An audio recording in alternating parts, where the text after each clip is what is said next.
Notre Dieu, notre Père, nous sommes venus nous présenter devant toi ce matin, en attendant de recevoir ta grâce, ta présence et ta paix, en contemplant Jésus à nouveau, notre divin Sauveur. En son nom, nous te prions. Amen. J'invite à prendre vos Bibles dans Apocalypse 15, versets 2 à 4.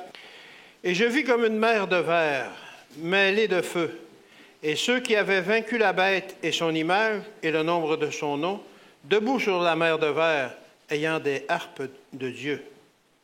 Et ils chantent le cantique de Moïse, le serviteur de Dieu, et le cantique de l'agneau en disant, « Tes œuvres sont grandes et admirables, Seigneur Dieu Tout-Puissant. Tes voies sont justes et véritables, Roi des nations. Qui ne craindrait, Seigneur, et ne glorifierait ton nom? Car seul tu es saint, et toutes les nations viendront et se prosterneront devant toi, parce que tes jugements ont été manifestés. » Que l'Éternel bénisse sa parole. La dernière fois que nous avons partagé ce moment de culte ensemble, nous avions suivi Jésus dans les derniers moments de sa vie sur la terre alors qu'il était sur la croix. Et on avait revécu ce moment avec lui au travers de ce texte qui est dans l'Ancien Testament, qui est le psaume 22. Et il est extrêmement touchant de voir à quel point, 1000 ans avant la crucifixion, le prophète David a reproduit ce qui s'est passé à la croix. Et vous vous souvenez, c'est un cantique dans la première partie qu'on avait regardée, qui était composé de 6 strophes. 2 strophes nous parlaient de la souffrance spirituelle de Jésus. 2 strophes nous parlaient de la souffrance émotionnelle de Jésus. Et 2 strophes nous parlaient de la souffrance physique que Jésus a vécue sur la croix. J'aimerais regarder aujourd'hui avec vous la deuxième partie de ce psaume.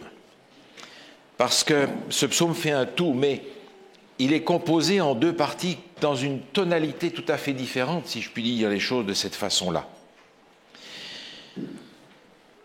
Il y a dans le texte de l'Ancien Testament un mot-clé qui va faire la charnière entre la première partie et la deuxième partie de ce psaume. Malheureusement, ce mot n'a pas été traduit dans la plupart de nos versions françaises. Il se trouve dans la Bible 21, et pourtant c'est un mot-clé dans ce psaume. Il se trouve à la fin du verset 22, juste avant le début de la deuxième partie du psaume. C'est-à-dire que c'est là ce mot, un seul mot, qu'en français nous allons devoir traduire par une phrase entière, mais qui est en train de nous dire ce qui s'est passé après les versets que l'on a vus la dernière fois. Ce mot qui en hébreu est un seul mot que nous allons traduire par une expression qui dit « tu m'as exaucé, tu m'as répondu ». Vous vous souvenez, dans la première partie, il y avait comme un rétrécissement, une pression de plus en plus forte sur Jésus, jusqu'à ce qu'il dise finalement, c'est au verset 16, « Tu me réduis à la poussière de la mort ». Et c'est là qu'on avait laissé Jésus la dernière fois, confronté à la mort qui sera la deuxième mort pour ceux qui ont rejeté leur Sauveur, le vide infini de la destruction définitive. Mais tout d'un coup retentit ce mot clé entre ces 2 parties totalement différentes, « tu m'as répondu, tu m'as exaucé ». En réalité, c'est la traduction de ce qui s'est passé au moment de la résurrection. Vous vous souvenez, ce cantique commence « Mon Dieu, pourquoi m'as-tu abandonné ?» Et on s'est rendu compte que Dieu, dans un sens, avait détourné ses regards, détourné sa face pour que Jésus puisse mourir à notre place. Mais maintenant, Dieu se tourne de nouveau vers Jésus et il exauce sa prière. Dieu va de nouveau se tourner vers Jésus et lui donner la vie, exaucer sa prière. Il ne l'a pas abandonné. Dieu va lui donner la vie. Et ce mot, ce seul mot qui est là, charnière entre ces deux parties, trouve un écho dans plusieurs passages que j'aimerais regarder avec vous dans les Écritures. Par exemple, dans le psaume 16. Psaume 16, au verset 8, il est écrit ceci. Psaume 16, verset 8. « J'ai constamment l'Éternel sous mes yeux. Quand il est à ma droite, je ne chancelle pas. Aussi mon cœur est dans la joie, mon esprit dans l'allégresse. Mon corps repose en sécurité, car tu ne livreras pas mon âme au séjour des morts, tu ne permettras pas que ton bien-aimé voie la corruption. Tu me feras connaître le sentier de la vie. » La résurrection de Jésus. Un peu plus loin dans le psaume 30, on retrouve cette phrase au verset 6. Psaume 30, verset 6, « Car la colère dure un instant, mais sa grâce toute la vie. Le soir arrivent les pleurs et le matin l'allégresse. » Le matin qui est souvent utilisé comme une image de la résurrection, de la vie qui recommence. Et j'aime particulièrement ce texte qui se trouve dans l'Épître aux Hébreux, au chapitre 5. Hébreux chapitre 5,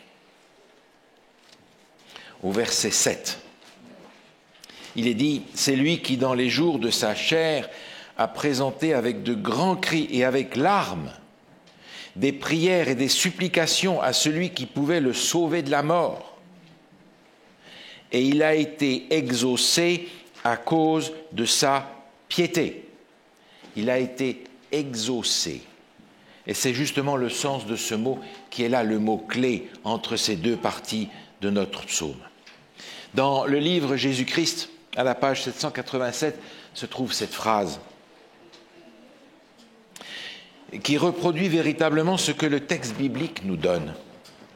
Quand la voix de cet ange puissant s'est fait entendre au tombeau du Christ en disant « Ton Père t'appelle », le Sauveur est sorti du sépulcre grâce à la vie qu'il possédait en lui-même. La résurrection. Vous vous souvenez, Jésus avait dit « On ne prend pas ma vie, je la donne et je la reprends. » Parce que la résurrection a eu lieu, parce que Dieu a exaucé sa prière, parce que Jésus a repris vie, alors les trois bonnes nouvelles qui se trouvent dans la deuxième partie de ce psaume vont pouvoir être proclamées.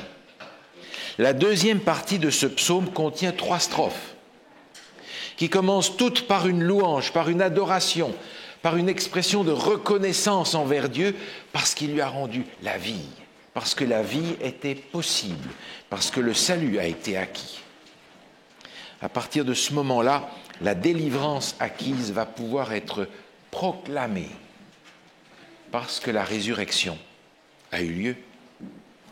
Alors j'aimerais regarder avec vous la première strophe de cette deuxième partie qui se trouve au verset 23. Psaume 22, verset 23 dit ceci. « Je publierai ton nom parmi mes frères, je te célébrerai au milieu de l'assemblée. Vous qui craignez l'Éternel, louez-le. Vous tous, postérité de Jacob, glorifiez-le. Tremblez devant lui, vous tous, postérité d'Israël. Car il n'a ni mépris ni dédain pour les peines du misérable, et il ne cache point sa face. Mais il l'écoute quand il crie à lui. » Vous avez remarqué, le texte commence, et ces 3 strophes vont commencer de la même manière par une expression de louange, d'adoration, de grâce. « Je publierai ton nom parmi mes frères. » Et cette strophe se termine par cette bonne nouvelle, la face de Dieu se tourne d'une façon favorable vers chacun. Elle s'est détournée du Christ pour que la face de Dieu n'ait pas besoin de se détourner de chacun d'entre nous. Mais cette première strophe est particulière parce qu'elle s'adresse à ses frères. Et 3 expressions se trouvent dans ce texte pour mentionner à qui cette première strophe s'adresse. À mes frères, à la postérité de Jacob, à la postérité d'Israël. Jésus ressuscité commence par annoncer la bonne nouvelle du salut à ceux-là même qui l'ont mis sur la croix, à son propre peuple.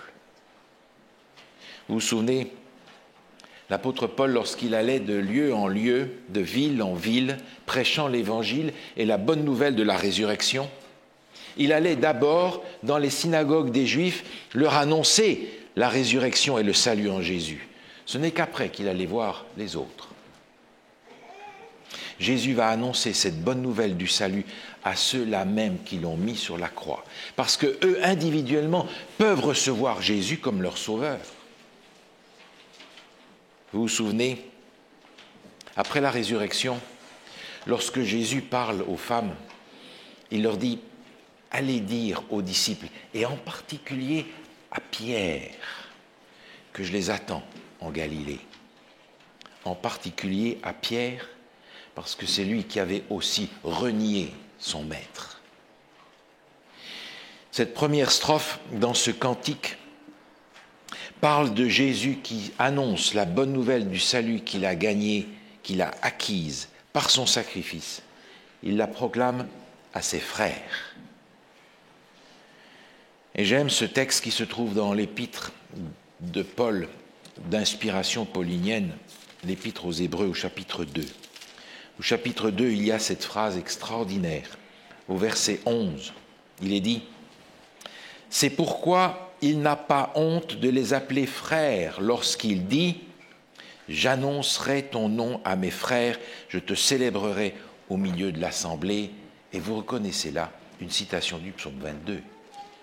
Jésus n'a pas honte d'appeler son peuple ses frères, bien que c'est d'eux qu'il a subi la crucifixion. Je trouve particulièrement touchant que Jésus commence par annoncer la délivrance à ses frères. Et puis vient la deuxième strophe. La deuxième strophe commence au verset 26. « Tu seras dans la grande assemblée l'objet de mes louanges.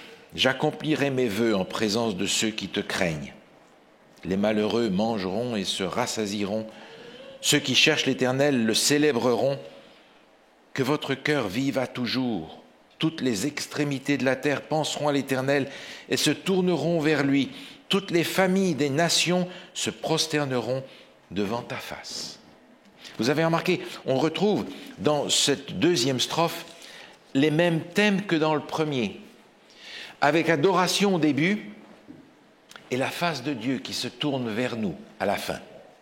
Mais cette fois-ci, il ne parle plus à ses frères, à son peuple. Il parle, comme nous dit le texte, à ceux qui sont à l'extrémité de la terre, aux familles des nations, à tous les peuples. Autrement dit, ce salut qu'il a acquis et qu'il propose à ses frères d'abord, il le propose maintenant à tous les êtres humains, à tous ceux pour qui il a donné sa vie. Il invite à le recevoir comme leur sauveur. Ce message qui s'adresse à tous, c'est le message qui s'adresse à nous et à tous ceux qui nous entourent. Car Dieu a tant aimé le monde qu'il a donné son Fils unique. Un message, une proclamation qui s'étend au monde entier. Une proclamation extraordinaire, une bonne nouvelle qui a coûté très cher à Dieu. Nous disons volontiers que le salut est gratuit, mais il est gratuit pour nous. Il a coûté cher à Dieu et il est offert à tous. Malheureusement, nous savons que cette bonne nouvelle qui s'étend de plus en plus n'est pas reçue par tous. Mais vous remarquez dans cette deuxième partie, alors que la première partie se rétrécissait de plus en plus jusqu'à arriver au moment de la mort de Jésus, cette deuxième partie s'ouvre de plus en plus, en commençant par la proclamation au peuple juif, en continuant à toutes les nations, et s'étendant encore plus largement dans la troisième strophe qui commence au verset 29. Verset 29, la troisième strophe dit ceci. « Car à l'Éternel appartient le règne, il domine sur les nations. Tous les puissants de la terre mangeront, se prosterneront aussi devant lui, s'inclineront tous ceux qui descendent dans la poussière, ceux qui ne peuvent conserver leur vie. La postérité le servira, on parlera du Seigneur à la génération future. Quand elle viendra, elle annoncera sa justice, elle annoncera son œuvre au peuple nouveau-né. Cette fois-ci, l'entonnoir s'élargit encore, non seulement la bonne nouvelle au peuple hébreu, non seulement à toutes les nations, mais maintenant à toutes les générations, aux générations futures. Et vous avez remarqué, ce texte commence en nous rappelant que toutes ces nations auxquelles la bonne nouvelle a été annoncée sont sous la domination de l'Éternel. À l'Éternel appartient le règne, il domine sur les nations. Ce que Jésus a fait sur la croix permet à Dieu de régner à nouveau dans le monde. Vous vous souvenez, Jésus qui enseignait à ses disciples à prier disait « Que ton règne vienne ».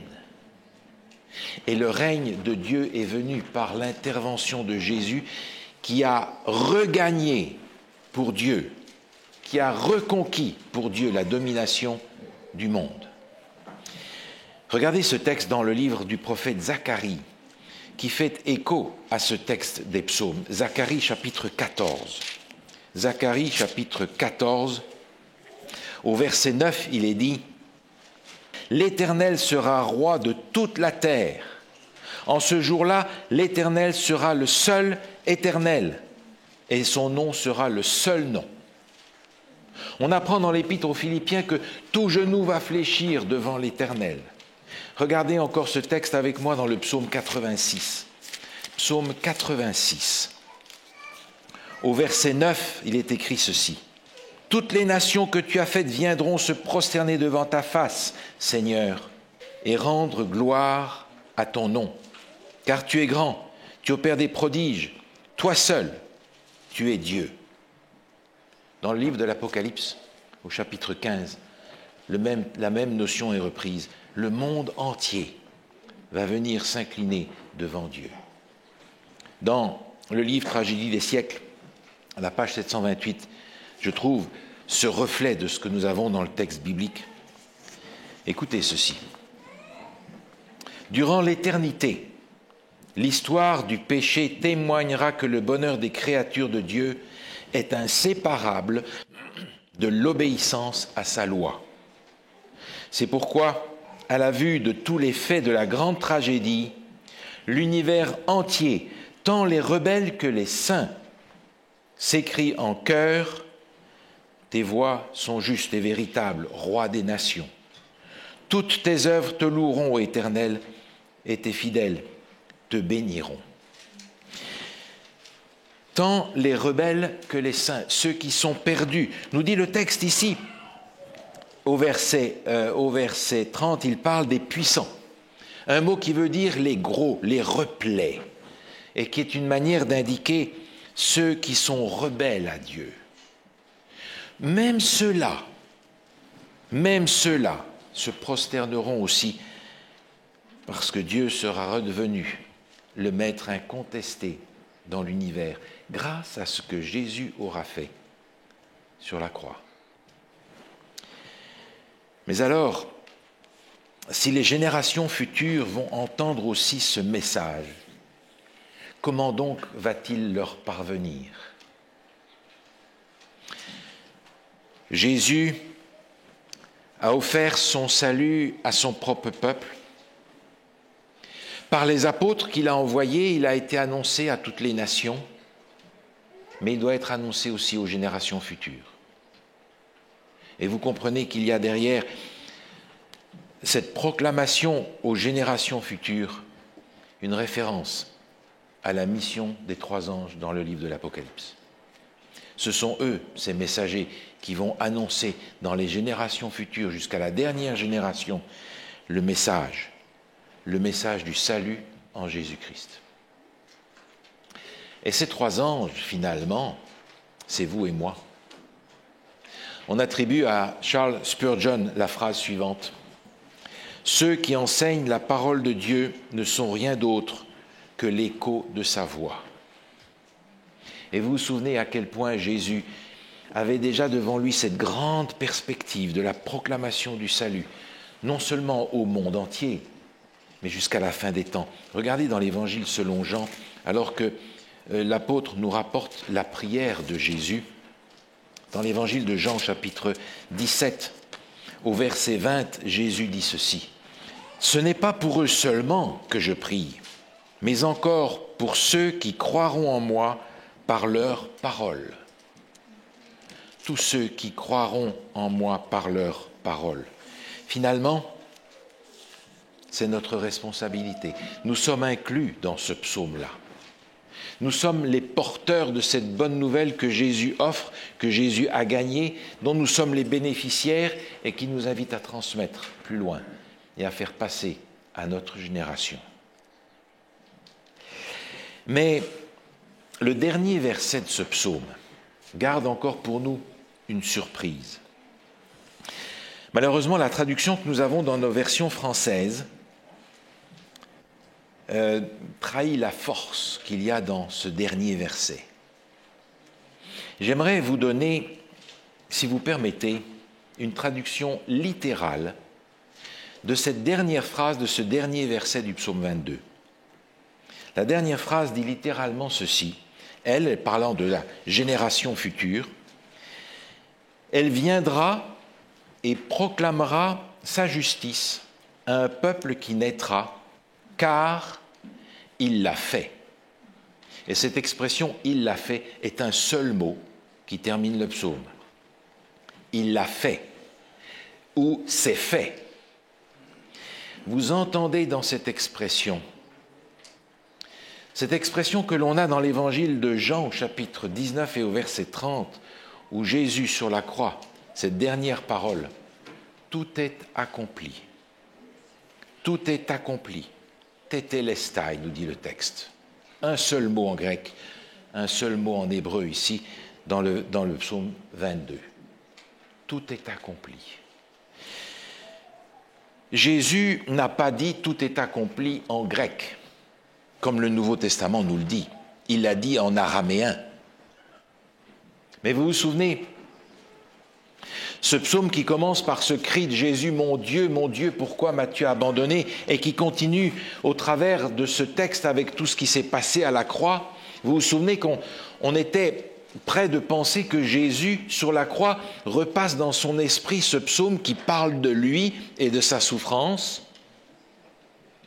Ce psaume qui reprend exactement ce que Jésus vit, ce que Jésus dit, et nous ne sommes pas loin de penser non plus que Jésus a emprunté à ce psaume sa dernière parole sur la croix. C'est fait. Tout est accompli, tout est parfaitement terminé. Et j'imagine facilement que le mot qui est ici dans ce psaume, car c'est encore une fois un seul mot, est beaucoup plus proche de ce que Jésus a dit que ce que le Nouveau Testament nous donne en grec. C'est fait. Jésus a conscience d'avoir accompli parfaitement sa mission. Il a rempli le sacrifice. Il a gagné la victoire. Il a racheté l'humanité pour ceux qui l'acceptent comme leur sauveur. Il a conscience d'avoir tout accompli parfaitement l'œuvre que Dieu lui avait donnée à faire. Il a conscience qu'il n'y a rien de plus qu'il ait pu faire pour sauver l'humanité. Il a tout fait. Il a accompli aussi les prophéties. Tout est accompli, c'est fait. Et je trouve intéressant de voir à quel point ce psaume rapporte avec intensité ce que Jésus est en train de vivre sur la croix. Mais je suis impressionné de voir que cette expression « tout est accompli, c'est fait » arrive non pas au moment de sa mort, dans le texte, mais tout à la fin, après la proclamation du salut offert à tous. Tout est accompli, le plan du salut est-il achevé? Dans un sens, il l'est. Jésus a donné sa vie, une vie sans péché, un sacrifice parfait. Il a offert une obéissance parfaite à Dieu et à sa loi. Si parfaite est le ministère de Jésus que toutes les images qui doivent l'annoncer sont maintenant caduques. Les sacrifices ne sont plus à faire, le voile a été déchiré. Jésus a accompli sa part entièrement. Le salut de l'humanité est garanti. Mais est-ce que tout a été accompli? Il y a encore quelque chose qui continue.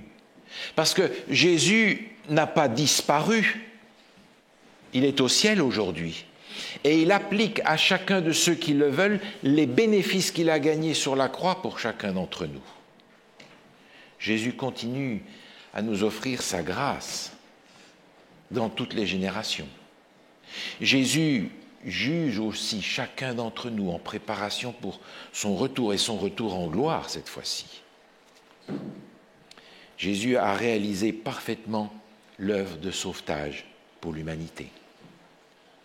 Tout est achevé, c'est fait, c'est accompli. Et nous sommes invités en tant que croyants à faire ce que l'Apocalypse nous dit dans le chapitre 14 et au verset 4, où il nous est dit que ceux que le Seigneur a sauvés suivent l'agneau partout où il va. Mais si nous sommes appelés à suivre l'agneau partout où il va lorsqu'il va revenir, ne pensez-vous pas que nous sommes déjà appelés à le suivre partout où il va, déjà maintenant dans notre marche chrétienne? Est-ce que nous sommes prêts, nous aussi, à mourir à nous-mêmes? Est-ce que nous sommes prêts aussi à dire « Le Seigneur m'a exaucé, il a répondu à ma prière parce qu'il m'a rendu la vie ». Est-ce que nous sommes prêts à dire « Tout est accompli pour moi ». Et c'est vrai, tout est accompli pour moi.